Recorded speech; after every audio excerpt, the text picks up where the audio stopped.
Welcome to RickRackRuby. I'm Laura Cluvo. Today we will make this vintage needlework gnome for fall.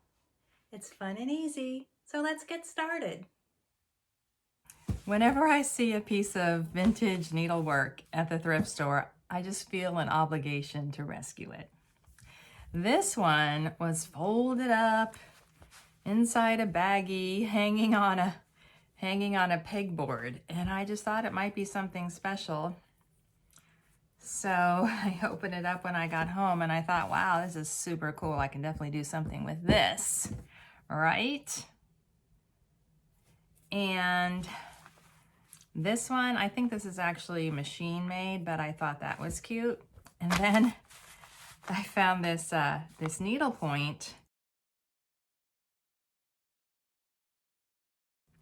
And I have no idea if this is going to work. But I thought maybe I could make a gnome and make the hat from this needlepoint. It's fall colors. So I mean, I was really afraid to cut into this, but I just thought, well, if it doesn't work out, then it doesn't work out. But let's give it a try. So I haven't been able to practice because this is the only piece of needlework like this that I have. So let's just cross our fingers that this works out.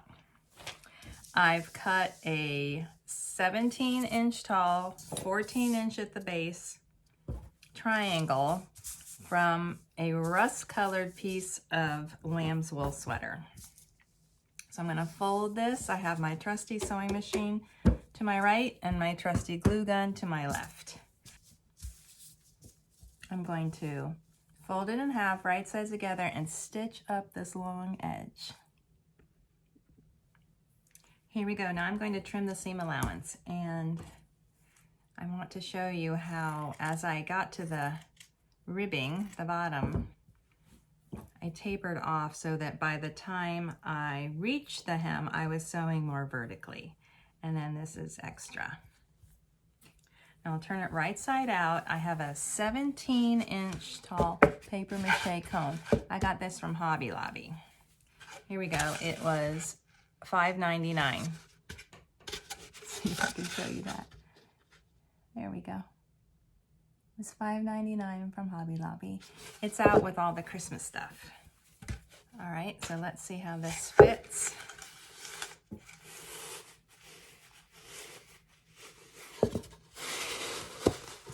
Pretty good. The ribbing is just nice and tight at the bottom. See, it's curled around like this. I can take the label off now since I've shown it to you. I'm going to pull these out, apply hot glue all around here. There we go, that's glued and it's covered. It's nice and smooth. This is a beautiful lamb's wool sweater, and so it's just lovely to work with.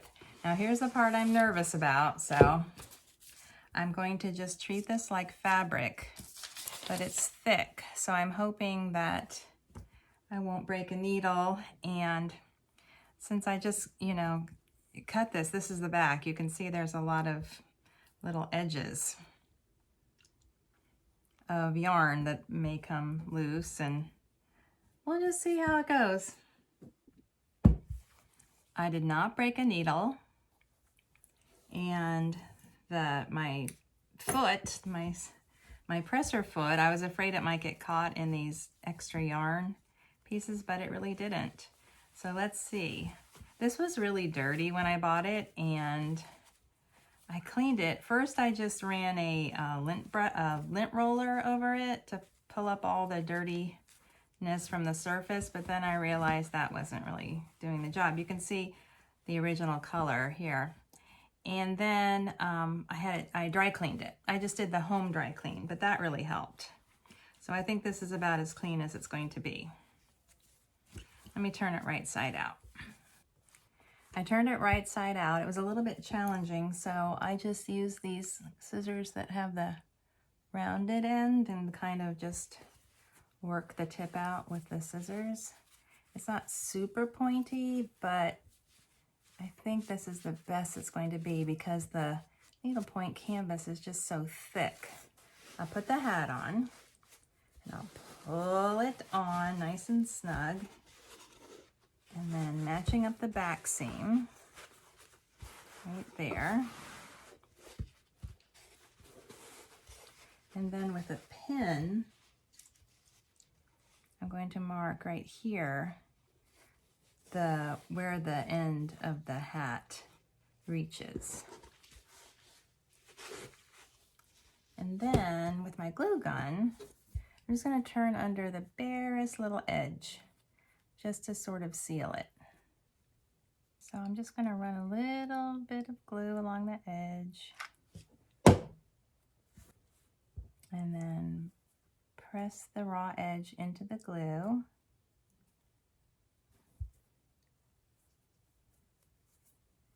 Just about 1/4 of an inch. I think that'll be good.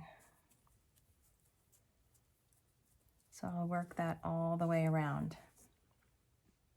So I think I might regret not stitching the hem because usually I sew the hat to the cone and it's going to be hard to sew. It's going to be hard to go through all of that glue. It goes down a little bit lower in the back, which is cute. So the hair is 8 inches long, 2 inches tall, and it's a nice quality of faux fur. And it's a long pile. And then the beard is 7 inches across and 5 inches deep, a triangle. And it's the same long pile, good quality faux fur. We'll start with the hair.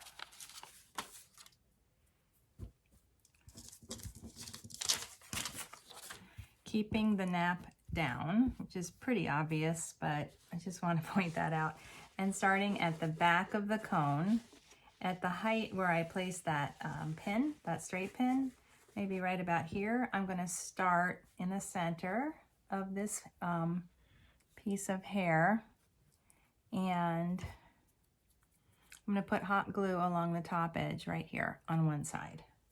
Then I'm looking at the pin to determine the height, and I'm going to put this right here from the center back around the side. I'm doing fall colors, that's why I chose this rust and this red hair and the golden needlepoint, because I wanted this to be sort of a fall project. I already have a Christmas gnome, and so I thought it'd be fun to do a fall version.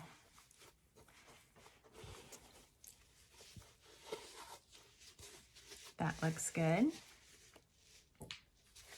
And now for the beard, I'm going to fold this in half. Before I glue it, I'm just going to cut a little notch out of the center, and that will be where the nose is placed. So this is going to go here, overlapping the hair on each side. And the beard will, the bottom of the beard will rest on your tabletop. So I'll apply some glue along the side here and the side here and just press it on.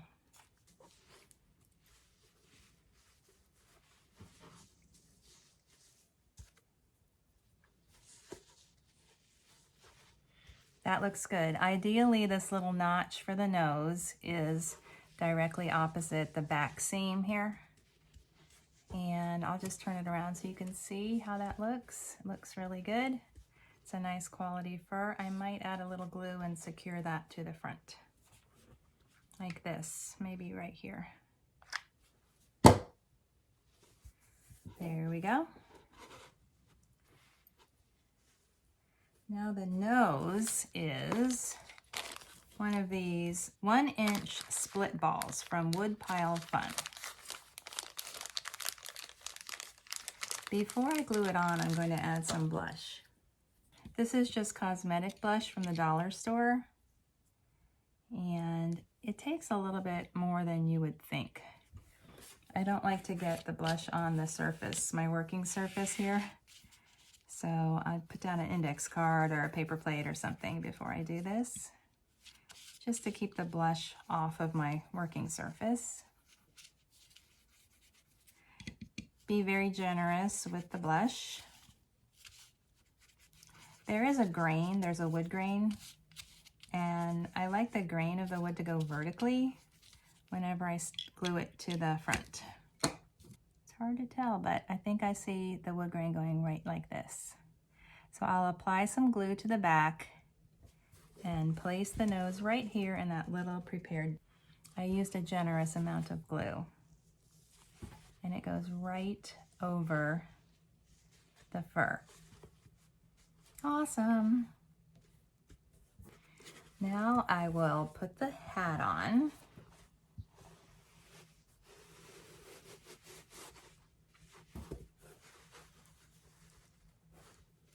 Pull it all the way down so that it overlaps the beard a little bit.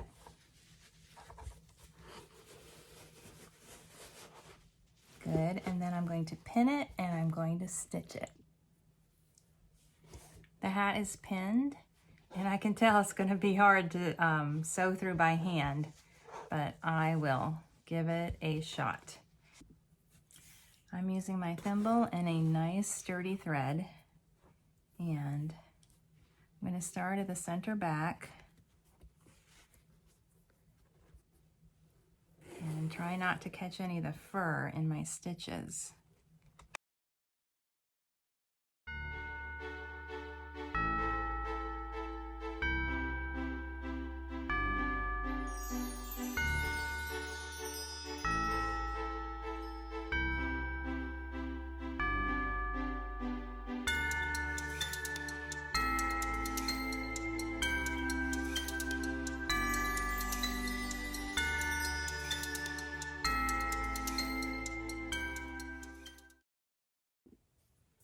I'm halfway around, and I just thought I would show you how I like to be sure there's a little crease above the nose. So I'm kind of holding it there and trying to secure it with this stitch.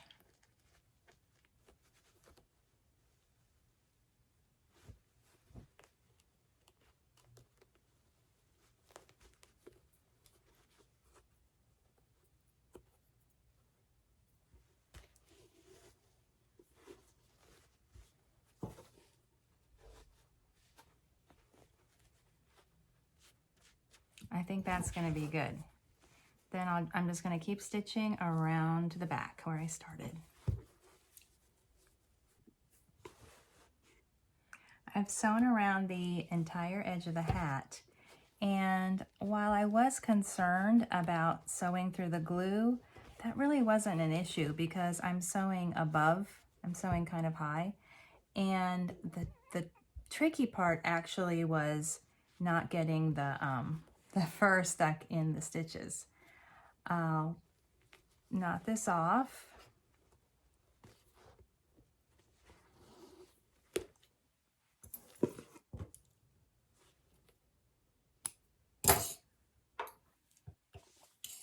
And have a look. I don't want to add a pom-pom to the top or any sort of decoration or ribbons or cords or trims or anything, because we're just going to let the needlepoint do the job. You know, is the needlepoint is the story. So now we're going to give him a little mustache, and this is the RickRackRuby technique. We're just going to pull out, because this is such nice thick fur. And this is another reason why I'm not too concerned about any stitches that might show around the nose, because I know that I'm going to be bringing a mustache up. I think this is good. I'm going to spray a little bit of hairspray. I like finesse because I like the fragrance. So I have some of this finesse on my fingers here, and I'm going to just kind of twirl and work this into a shape of a mustache. It's a little bit easier if I hold it like this so I can see it. I'm going to say we're done. Here's another example. This one was a linen, it was a pillow, the front of a pillow, and it was beautifully embroidered, and I got it at the thrift store, so I made that one too. They're fun. They're easy and they're quick. I meant to tell you, it took me about 10 minutes to do the hand stitching. And this one, did I stitch this? Yes, I stitched this one too. But this one I actually, can you see the zigzag? I actually machine stitched under to hem this.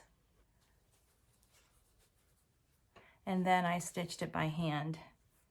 Oh, I didn't use the, I didn't fix his mustache yet with the hairspray.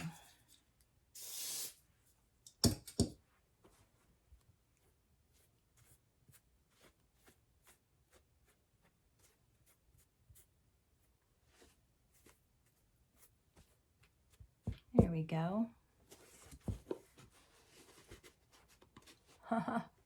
Cute. Thank you for watching my tutorial. If you're enjoying my videos, please like, share, and subscribe.